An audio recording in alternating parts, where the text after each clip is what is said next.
The new way to brag is to spend hours brain dead. Studying for 6 hours is not something to brag about. You wanna know why? Because you could have studied for less. And I'm going to teach you how. These principles not only apply to school, business, your diet, your workout. If you apply these principles, then you'll know what are the main things you should prioritize in your life. Now let's just get straight into it. The easiest way to find what your main task is supposed to be is to ask yourself, if you only had 2 hours to work in a single week, what would you do? This will narrow your focus into the main task that you should be doing. And once you find the main task and you only focus on that, the quality of that single task is going to skyrocket. And most importantly, put that task at the beginning of your day. Because if you get it done at the beginning of your day, then you won't have to worry about it later, and you can focus on other things like improving your mental health. And then if you improve your mental health and your physical health, then that will increase the quality whenever you do that task again. It's all about increasing the quality of your work. And not that many people do this because we like to prioritize small tasks, because it's really hard to procrastinate doing the hard tasks. So we put little ones in front in order to justify and kind of make our brain think that, yes, we are being productive. And I'll be honest,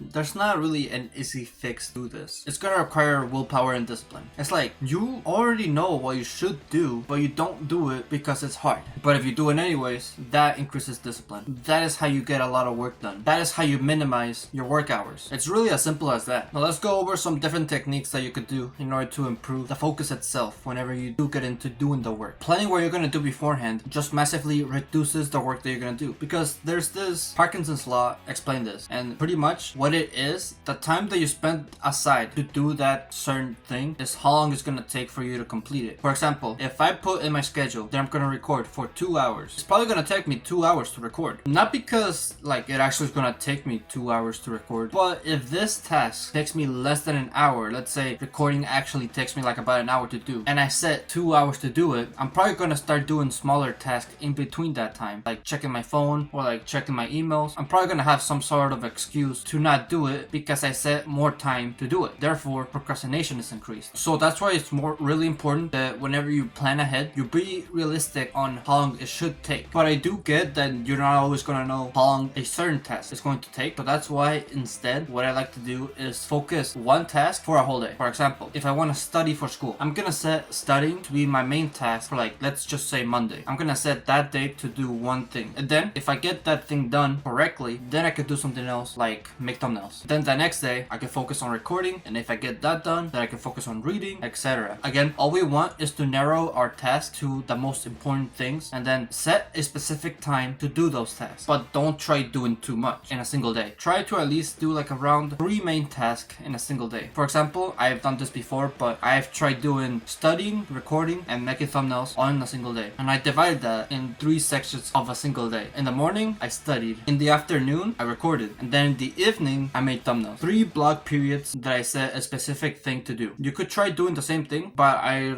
highly suggest that you stick to like around 2 or 1, depending on how hard a task it is, of course. If it's like small, then yeah, you could probably do more. But try to narrow it down. Something else that can decrease work hours could be reducing distractions. Like if you know that you're gonna be distracted if you are in the library per se, like you know that some of your friends are there once in a while and they might talk to you, you could prepare for that and like maybe study somewhere else. Or like if you know that your parents distract you at home, then you can like study somewhere else. Then there's always an option. That's what I'm trying to get at. There's always an option if there are distractions present. Don't get me wrong, I don't think there's a single area where there's like absolutely no distractions. I feel like you will have to become really wealthy and a really high tier person that everybody respects in order to have that kind of lifestyle. But if you're a beginner just like me, then you'll know that there's all sorts of distractions in every workplace that there is. To be honest, just be okay with it. Just like embrace it and know that it's gonna happen, and don't be mad about it. Take it in with gratefulness. Like be lucky enough to have parents that care and want you around. Be lucky enough that you have friends over at school to hang out with. You don't have to be this cold-hearted, isolated person who wants to stay in their own bubble. That's no fun. It's like, yeah, it's gonna increase your work hours, but your mental health is more important than anything else. Your mental health is more important than your work. Because if you don't have mental health, then you have nothing. Let's talk about what to prepare the day before. Preparing specifically at nighttime the day before can be a huge help depending on how you plan things out. Some of the things that you have to plan in order to be really productive the next day is your clothes, your food, your schedule, your timetable, and your morning routine. Getting it done right away the day before is gonna make it so you don't have to worry about at the beginning of the morning. I have found that the main reason why you should do all of these things things is because that will prepare you to do something hard in the morning. If you have your clothes ready and your food ready and your work ready to go, then all you have to do is execute it. And the trigger to execute it would be much more easier since it will be right in front of you. For me, that's like what I do. I put my clothes in my chair, and then I have my computer set up and ready to go. And then on top of my computer, I have my notes with my whole morning routine and schedule. And then like as soon as I wake up, I look over at my desk, I see what I have to do, then I get to work. It's all about setting up triggers that will make you take action. If you take action, the more time you save. And before I end the video, I just want to share